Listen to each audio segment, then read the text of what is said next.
Gordura no fígado ou esteatose hepática.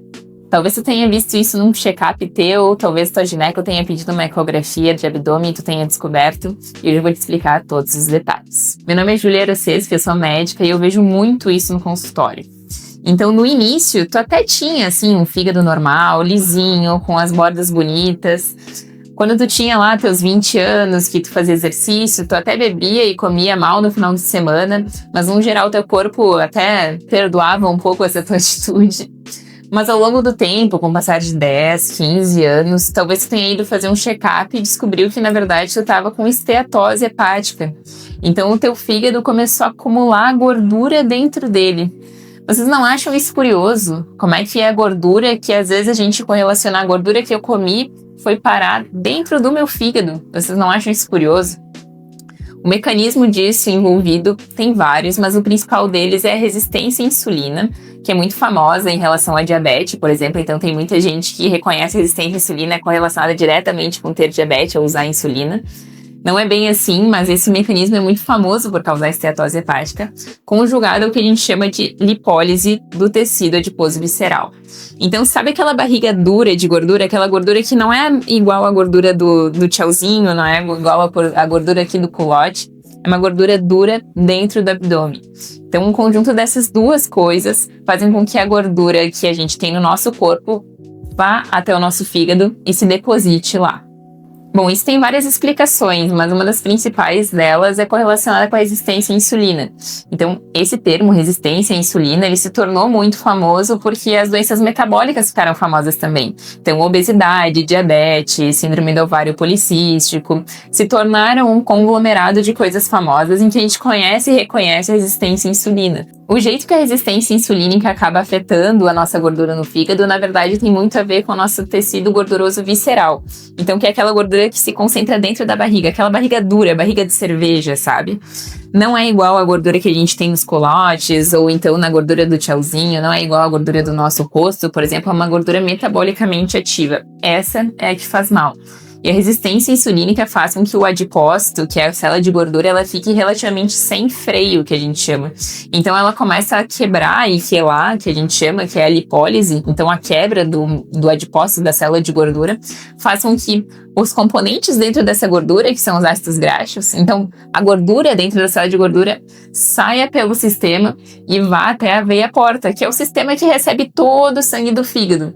Então, na verdade, a resistência insulínica permite com que a gordura das nossas vísceras acabe caindo dentro do nosso sistema que cai lá no fígado. E o problema nem é só isso, porque até se a gente fizesse uma única produção de gordura, em que toda a gordura caísse no fígado, tudo bem. O problema é que a gente continua ativando ela apesar de já ter gordura. Porque pensa pela lógica, se a gente estivesse na natureza, o nosso corpo reconheceria naturalmente que a gente está acumulando gordura e não precisa mais. Quando a gente tem uma resistência, a gente tem a dificuldade de reconhecer para o corpo que isso tá bom, que isso é suficiente. A gente tem hoje uma via da insulina que se chama SRBP. A SRBP, ela acaba sendo um pouco mais sensível nesses pacientes e ela que faz com que o corpo continue fabricando gordura apesar da existência dentro do fígado. Então, teu corpo, se está acumulando gordura no fígado, na verdade ele não está só acumulando, como ele também está produzindo mais gordura para acabar dentro do fígado. Isso que a gente chama de resistência seletiva. Então é como se o teu fígado não fizesse as coisas boas e fizesse as coisas ruins. É como se teu fígado ele não fosse segurar bem a glicose, mas ao mesmo tempo ele fosse sim um fabricante de gordura, que são, na verdade, atividades contrapostas, mas que em ti, por causa do cenário metabólico, isso acontece e piora cada vez mais essa doença, a não ser que tu realmente tome uma atitude. E tu deve até estar pensando dentro de ti, tá, tudo bem, o cenário é ruim, tá acumulando gordura no meu fígado. Mas o que tem de mais em ter uma gordurinha no fígado? Se eu já aceito a gordura no meu colote, por que eu não aceitaria a gordura no fígado? Ó, ela é uma gordura bem diferente, é uma gordura verdadeiramente perigosa pra ti e pra tua expectativa de vida no longo prazo. Isso porque a gente sabe que a esteatose, ela não simplesmente vai ficar como uma gordura, ela vai causar inflamação. Então ela vai criar o que a gente chama de esteatohepatite. é uma hepatite igual às outras. Então, tudo aquilo que a gente tem medo de hepatite C, hepatite B, a gente tem que ter medo também da hepatite causada por gordura. Isso é uma doença específica muito famosa e é uma das maiores causas de transplante hepático hoje no mundo. Então, tamanha gravidade disso é que destrói completamente teu fígado. Então, essa gordurinha, ela vira inflamação, depois ela vira fibrose e depois cirrose. Então, percebe que antigamente a gente tinha um conceito de que cirrose era causada somente por álcool. Hoje a gente sabe muito bem que o álcool cada vez menos é uma causa e cada vez mais as causas metabólicas se elevam. Isso a gente vê na rua com a quantidade de gente que tem obesidade, que tem doença metabólica. Não precisa ir muito longe para saber, mas é que às vezes a gente não tem o conhecimento que a gordura pode de fato causar tudo isso que eu tô falando. E o mecanismo pelo qual aquela gordurinha que parecia inocente se torna cirrose de fato é muito bonito de ser visto fisiologicamente. Porque hoje, quando a gente tem ácidos graxos, então quando a gente tem gordura perto do hepatócito, que é a célula do fígado, a gente tem metabólicos tóxicos que causam um estresse oxidativo.